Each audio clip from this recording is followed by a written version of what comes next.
va démarrer tranquillement. N'hésitez pas à nous rejoindre. Donc, on va parler de la fresque de l'assurabilité. Je vais descendre comme ça, vous pourrez voir le panel en entier et prendre des photos sans moi. L'assurabilité, comprendre pour mieux anticiper. Je vais présenter les différents intervenants. Donc, on a Adrien Marlier à gauche, qui est donc président de Planète CSCA DOM. Nous avons Guillaume Narayanin, qui est directeur général de Hold Invest. Nous avons Antoine Quentin, qui est directeur réassurance et conseil de CCR. Dominique Sis, qui est président de la Fédération mondiale des intermédiaires d'assurance, la WFII. Nous avons Stéphane Penet, qui est délégué général adjoint de France Assureur. Et puis nous avons Yann Boquillon, qui est directeur général d'Ixi Group. Alors, on va commencer par la gauche, avec nos deux intervenants, donc Adrien et Guillaume.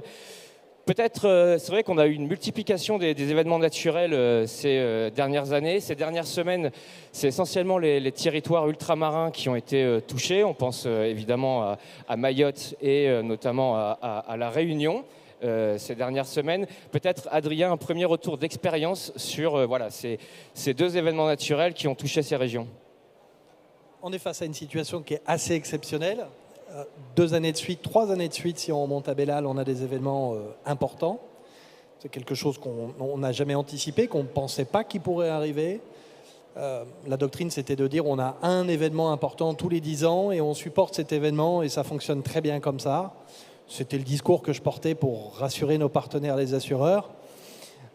On traverse une période un petit peu compliquée et on se pose surtout les questions maintenant, de l'avenir, de demain, de comment on va faire pour travailler intelligemment avec nos partenaires, avec les assureurs, continuer à accompagner nos clients, satisfaire tout le monde et réussir à faire ce qu'il faut pour sécuriser et défendre les intérêts de nos clients. C'est un vrai sujet, c'est une vraie interrogation et je pense que c'est une interrogation aujourd'hui aussi étendue de plus en plus sur le territoire. Alors aujourd'hui, justement, quelles sont à J plus XXX, quelles sont les difficultés auxquelles font face les courtiers et puis aussi les clients que vous assurez sur place?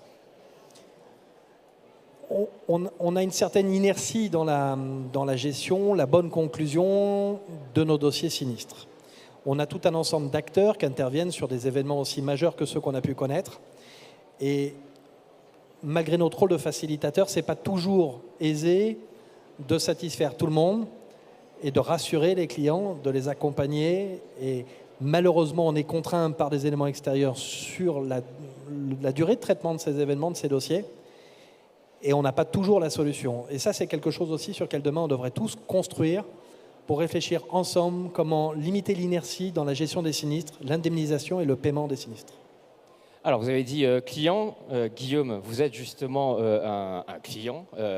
Aujourd'hui, comment ça se passe sur le terrain pour vous? Oui, bonjour, merci pour déjà permettre à cette zone océan Indien de s'exprimer sur ce plateau. C'est très important parce qu'on est assez loin. Je vous rappelle, vous êtes installé à Mayotte, hein, c'est ça? Oui, nous sommes basés sur La Réunion, sur Madagascar, l'île Maurice, Mayotte, les Comores. Nous travaillons dans la région. Oui, la récurrence et l'intensité des événements climatiques récents ont certainement mis en évidence quelques limites d'un système qui convient de probablement retravailler. Plus spécifiquement sur Mayotte, parce que le phénomène a été bien plus intense que ce que nous connaissons par ailleurs à La Réunion, et Mayotte était bien moins préparée. Mais bien moins préparée sur de nombreux sujets, le plan social, le plan économique, probablement le plan de l'assurance également.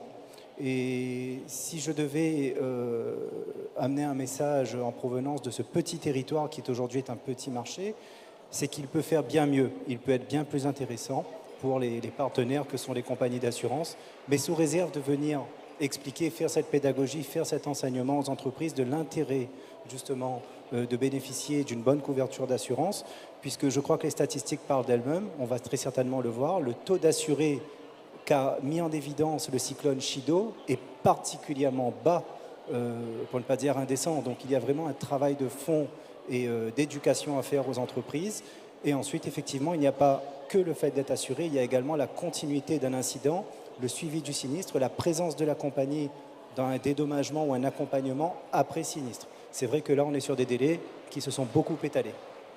Aujourd'hui, au-delà de la gestion des sinistres, qui est effectivement compliquée, comme vous le rappeliez aussi, Adrien, de par aussi la situation géographique et économique des deux territoires dont on parle depuis tout à l'heure, est-ce qu'il y a une prise de conscience aussi à Mayotte sur la nécessité de se couvrir en assurance après le passage de cet ouragan et de ce cyclone? Oui, il y a une prise de conscience, que ce soit chez l'entreprise, mais aussi chez le particulier, puisque effectivement, il y a beaucoup d'habitations, de domiciles qui ont été frappés. Il y a des outils économiques, des outils industriels, des outils commerciaux. Et en termes d'actualité, je pense qu'il ne se passe pas une semaine actuellement où les sujets d'assurance ne sont pas dans la presse, ne sont pas dans les médias, et malheureusement, souvent, un peu à tort, parce que justement, localement, on ne sait pas forcément de quoi est-ce qu'on parle. Mais pour l'instant, c'est plus tiré à boulet, et je pense qu'il y a un travail en termes d'image à faire pour inverser ça, et surtout préparer probablement de futurs phénomènes ou de futures difficultés. Alors justement, de l'autre côté, on a un panel qui représente plutôt le côté portage de risque, même si on a Dominique Six qui lui représente les courtiers et Yann qui représente les experts. Peut-être avant qu'on parle du régime CatNat, donc, que vous représentez ici, Antoine, un commentaire, Stéphane, sur voilà, ce que vous entendez sur ces territoires ultramarins qui ont été touchés ces dernières semaines. Oui, bonjour à tous. Alors, Mayotte est un territoire particulier à l'intérieur d'un ensemble qui est tout aussi particulier que sont les Outre-mer, et ensuite on a la métropole. Je veux dire par là que l'Outre-mer, c'est des territoires qui sont en gros 2 fois plus touchés ou 2 fois plus exposés aux aléas naturels que la métropole, mais qui sont 2 fois moins assurés. Et concernant Mayotte, c'est même pas 2 fois moins assuré, c'est, on va dire, 5 fois à 6 fois moins assuré. On a donc un problème d'assurance. De là à dire qu'il y a un problème d'assurabilité, puisque c'est le sujet, j'ai envie de dire, sur Mayotte, certainement. Il ne faut pas oublier qu'à Mayotte, nous avons 40% de l'habitat qui est un habitat précaire, qui est un habitat tout simplement inassurable. En ce qui concerne les entreprises, je pense qu'aujourd'hui, on a une offre qui est peut-être insuffisante en termes d'acteurs. Il n'y a pas assez d'assureurs à Mayotte, mais d'un autre côté, c'est un territoire qui n'est pas non plus, je dirais, gigantesque. Donc, il y a vraiment une très forte particularité là-dessus. Et moi, ce que je voudrais dire juste concernant l'assurance, parce que moi, j'ai une vision plus macro, excusez-moi, qu'au cas par cas, ce qu'il faut pour les assurances, c'est maintenir une solidarité assurantielle entre la métropole et l'outre-mer. Ça, c'est fondamental. Parce que, je vous donne juste un exemple, Irma, en 2017, 1,8 milliard de dégâts. Les primes CatNat dans ce territoire, c'est 45 millions tous les ans. C'est-à-dire que Irma a bouffé, excusez-moi du terme, 40 années de cotisation à elle seule. Et ça, réparti entre 2 ou 3 assureurs et nos amis de la CCR. C'est-à-dire qu'on voit bien qu'il y a là une nécessité de maintenir une solidarité métropole-outre-mer si nous voulons garder des assureurs de référence en Outre-mer. Alors, vous avez pointé du doigt Antoine, effectivement, qui représente la Caisse centrale de réassurance. Vous avez parlé de solidarité et de mutualisation. C'est tout l'objet, justement, de la Caisse centrale de réassurance sur les catastrophes naturelles. Où est-ce qu'on en est aujourd'hui, justement, sur la pérennité du système financier, des finances de la CCR, sachant que donc, le taux de surprime a été augmenté au 1er janvier dernier? Alors effectivement, on a passé une étape extrêmement importante, alors une décision courageuse, il faut le dire, fin 2023, où le gouvernement a décidé de rehausser la surprime CatNat de 12 à 20%, et cette hausse est effective au 1er janvier 2025. Mais peut-être avant de parler de chiffres, effectivement, c'est peut-être essentiel de rappeler qu'on a une forme de trésor national avec ce régime CatNat. L'assurabilité, c'est au cœur du métier de CCR, c'est même dans sa raison d'être. Protéger l'assurabilité, c'est d'ailleurs pas que les catastrophes naturelles, c'est aussi le terrorisme, c'est le nucléaire, mais notre activité principale, c'est les catastrophes naturelles. Et ce régime, comme le disait Stéphane, il permet justement la solidarité et la péréquation entre les territoires exposés et les territoires non exposés. Et l'exemple parfait, le meilleur exemple, c'est les DOM, où, pour donner quelques chiffres, les DOM, c'est moins de 2% des primes, et c'est en historique 10% des sinistres, et même, pour prendre une source non CCR, d'après le rapport Langrenay, c'est même 18% des sinistres potentiels. Donc il y a vraiment cette solidarité, cette péréquation qui joue à fond dans le régime, et il faut avant tout le préserver. Et donc la hausse du taux de surprime, ça a été une première étape essentielle pour le préserver, pour qu'il soit au global à l'équilibre. Après, on verra peut-être par la suite d'autres solutions, notamment en matière de prévention, d'assurabilité, mais vraiment cet équilibre global, c'est ce qui doit permettre à chaque assureur de jouer vraiment le jeu, d'être présent, de prendre sa part du risque partout en France. Voilà, donc le régime qui permet d'assurer là où ce ne serait pas forcément possible quelque part sur des gros événements. Effectivement, vous disiez tout à l'heure, Guillaume, quelles mesures mettre en place quelque part pour pousser un petit peu aussi cette couverture assurantielle, ou en tout cas atténuer les effets des catastrophes naturelles. On en reparlera effectivement avec nos différents intervenants. Mais on n'a pas encore entendu Yann sur ce sujet de l'inassurabilité. Il y a un lien entre l'inassurabilité et aussi l'inhabitabilité. Je savais que j'allais chuter là-dessus. Oui, pour trois peut-être éléments que l'on peut apporter pour enrichir les travaux, les réflexions et puis les actions de demain. Il y a effectivement d'abord la première chose, c'est d'ailleurs un poste d'un courtier, Olivier Blandin, ce sont les 7 conditions de l'assurabilité. Le premier, c'est existence d'un aléa. Le deuxième, c'est la mutualisation. Et puis, on a quand même 5 autres, et Stéphane ainsi que Antoine le rappelle, il y a l'idée de mutualisation. Nous sommes allés expertiser dans cette magnifique région de l'Audomarois. Donc, on n'est pas en Outre-mer, on est dans les inondations d'il y a 18 mois. 14 fois inondée la maison en 18 mois. 14 inondations. Donc, on voit bien que l'aléa devient un moment un sujet. Donc, ça, c'est le premier point qu'on peut apporter. Le deuxième point, c'est ce que tu évoques, à savoir relier l'inassurabilité avec l'inhabilité. L'inhabitabilité d'un lieu, ça n'est pas que le climatique. Parce que, oui, on a tendance à voir le prisme du risque climatique. Et on le voit bien que l'assureur, il est là pour le financer. Mais en fait, si on regarde, il y a des enjeux qui sont autant liés à l'économique d'une région, qui fait qu'elle est attirante, attrayante ou pas. S'il n'y a pas de business, s'il n'y a pas d'emploi, la zone, elle devient moins inhabitable d'une certaine manière, inhospitalière à l'habitation. Il y a des enjeux d'équipement. Est-ce qu'il y a les infrastructures? Il y a des enjeux sociaux. Si on est dans des zones, appelons-les des zones de non-droit, ou des zones dans lesquelles des risques d'émeutes sont importants. Donc on voit aussi que l'inassurabilité, elle est quand même reliée à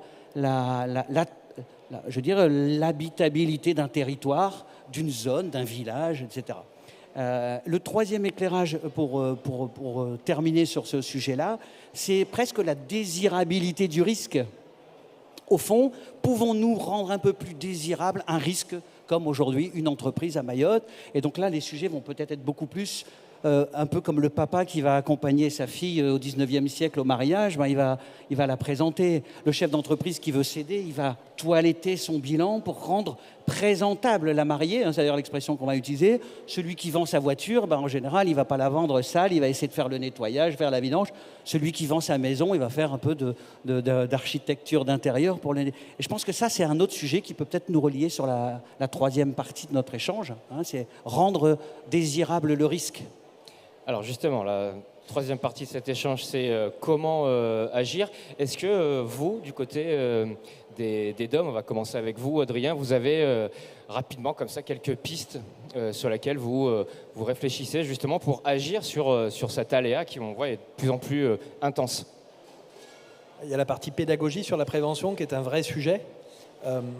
Chef d'entreprise, parce qu'on va plutôt parler entreprise, chef d'entreprise, il voit toujours comme une contrainte ce qu'on va lui demander sur les conformités électriques, sur les conformités incendie. Il ne saisit pas l'importance que ça a pour la sécurisation de son outil. Et on a un vrai travail de pédagogie à faire là-dessus pour accompagner et faire comprendre. Et ça c'est un enjeu. Ça, c'est pas facile tous les jours. Et après, il y a effectivement, dans le cadre de la construction, cette fameuse cartographie des zones rouges, et de comprendre que la zone rouge, ce n'est pas juste une punition, c'est une projection, c'est une prévision, c'est une anticipation, et que certains territoires et certains secteurs aujourd'hui ne sont pas faits pour être construits, et on ne doit pas forcer la main par tous les moyens qu'on peut avoir pour pouvoir construire là où on ne doit pas construire. Donc on a un travail de pédagogie à faire auprès de la clientèle, et je pense que les pouvoirs publics doivent faire preuve de pédagogie dans la fermeté sur la non-construction, l'inassurabilité de la zone rouge. Même question, Guillaume, pour rendre quelque part votre risque séduisant, est-ce que vous intégrez, vous, en tant que chef d'entreprise, cet aspect prévention, justement ?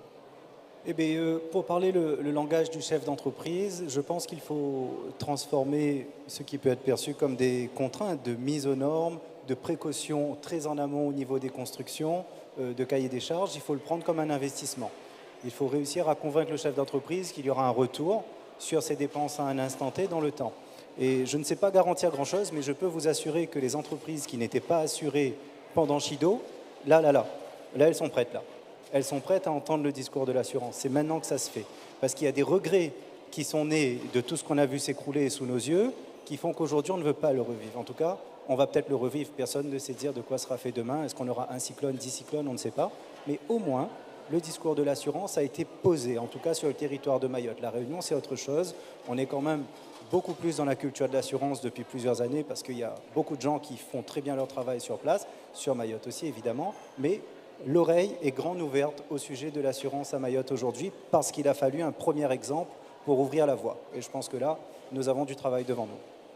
Alors, Antoine, on a beaucoup parlé de prévention. C'est vrai que quand on dit prévention, on se dit, bon, ça a l'air sympa, mais c'est quoi le retour sur investissement de la prévention ? Il y a des chiffres qui existent sur ce sujet-là de 1 euro investi. Oui, alors on travaille beaucoup chez CCR sur les bénéfices de la prévention. Peut-être que pour résumer, on peut dire qu'en France, la prévention collective, ça marche bien. 2 chiffres à retenir, les PPR qui sont parfois décriés quand même pour 1 euro investi dans un PPR, on économise sur le long terme 11 euros, donc c'est hyper rentable. Et un autre type de prévention collective, c'est ce qu'on appelle les PAPI, les programmes d'action de prévention des inondations. Pour 1 euro investi, c'est 3,5 euros investis sur le moyen long terme, donc là aussi hyper rentable. En revanche, là où il faut vraiment porter notre effort, c'est la prévention individuelle. Alors effectivement, quand on parle avec des industriels, c'est quand même des choses où les industriels sont très sensibilisés et font déjà des choses. Là, je parle plutôt de la prévention individuelle des PME et des particuliers, où là, il y a encore énormément de choses à faire, avec un besoin d'avoir un dispositif d'accompagnement et puis aussi d'incitation. Donc ça peut être, par exemple, des subventions et puis jouer sur des franchises pour qu'il y ait une réelle incitation, un réel démarrage de la prévention individuelle. Ou la création d'une filière via le fonds que vous avez mis en place récemment. Alors effectivement, la prévention c'est bien, mais il faut aussi des acteurs pour la mettre en œuvre et c'est pour ça qu'on a apporté notre petite pierre à l'édifice et on espère surtout, on met surtout sur un effet d'entraînement avec le secteur de l'assurance en général, puisqu'on a créé un fonds qui s'appelle CCRF, qui est doté de 100 millions, donc c'est petit, mais c'est à l'échelle de nos moyens. Mais l'idée, c'est de structurer progressivement une filière de prévention. Il y a énormément de choses qui sont faites en matière d'atténuation du changement climatique et il y a besoin de travailler plus sur l'adaptation pour l'avenir.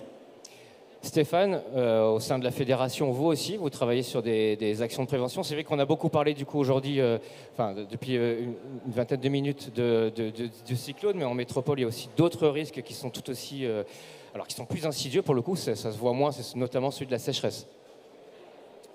Oui. D'abord, juste un mot sur la prévention, parce que c'est un grand mot et parfois on y met un petit peu...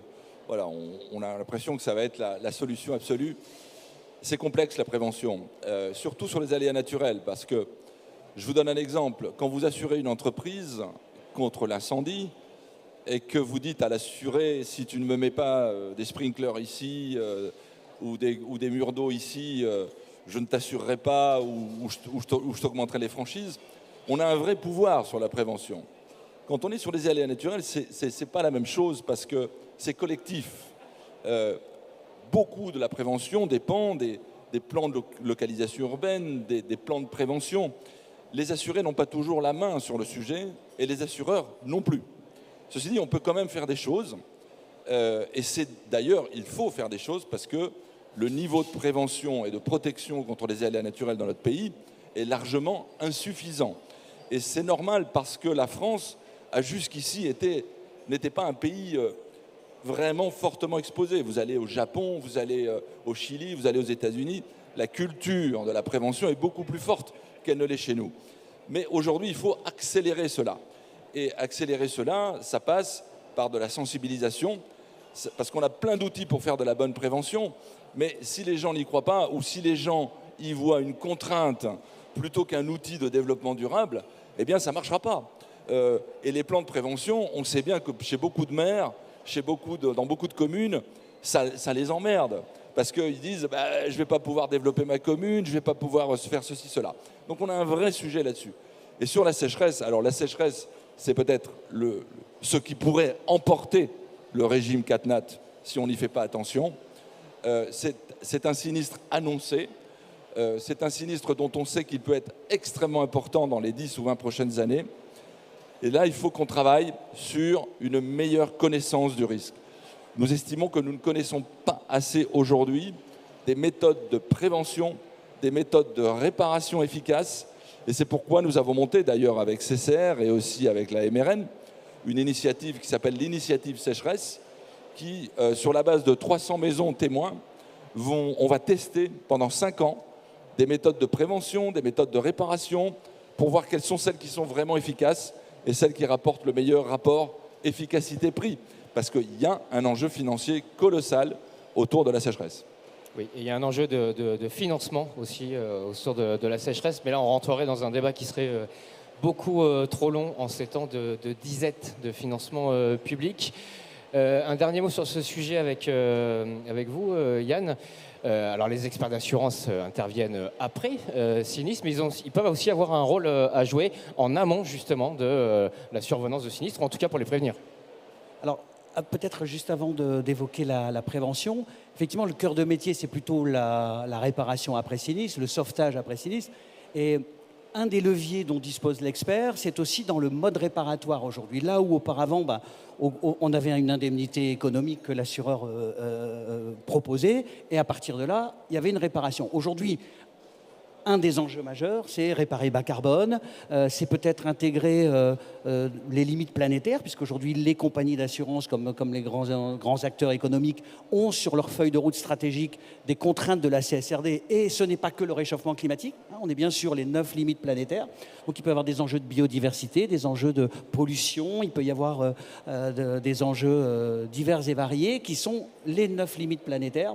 Donc on a tendance à se concentrer sur le bilan carbone parce que c'est presque le plus facile, une fois que c'est fait, et on cherche des solutions avec le réemploi, le recyclage. On sait aussi que c'est pas facile de trouver un assureur qui va garantir 10 ans un produit réemployé ou recyclé, donc il y a encore des marches à franchir. Mais en tout cas, sur le mode de réparation, l'expert peut avoir un impact, et aujourd'hui chez ICSI, on travaille même sur des solutions inspirées de la nature, réintroduire des toits végétalisés, alors ça aura un impact sur l'étanchéité, mais ça aura peut-être aussi un impact sur la température intérieure du bâtiment, et il y a comme ça beaucoup de sujets.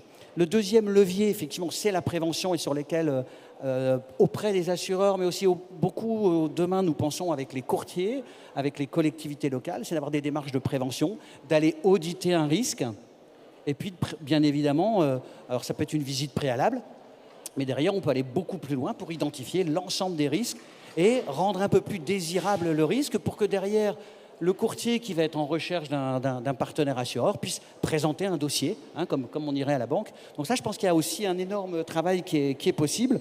Et peut-être demain même, on sera à la conception, on est déjà approché, à la conception d'une résidence, d'un bâtiment, pour pouvoir apporter la science du sinistre, entre guillemets, en complément de ce que l'assureur va faire, l'expérience du terrain.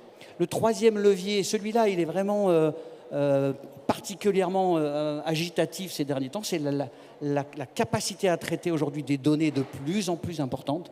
Et on arrive à modéliser, alors soit après un sinistre, aujourd'hui, avec les satellites, avec des éléments, on est quasiment à plus ou moins 5% près, on est capable de dire ce que ça va coûter globalement à la compagnie. On a des expériences à base d'IA et à base de données, mais on peut demain aussi modéliser les risques. Et là, je pense que c'est aussi une évolution du métier de l'assurance et de tout ce partenariat qui doit inclure l'État, bien évidemment, les assureurs, mais aussi les acteurs de l'expertise et les acteurs de l'assurance, courtiers, et les assurés, bien évidemment. Donc voilà, je ne sais pas si c'est un bien public, l'assurance catastrophe naturelle, mais la question est ouverte, Stéphane.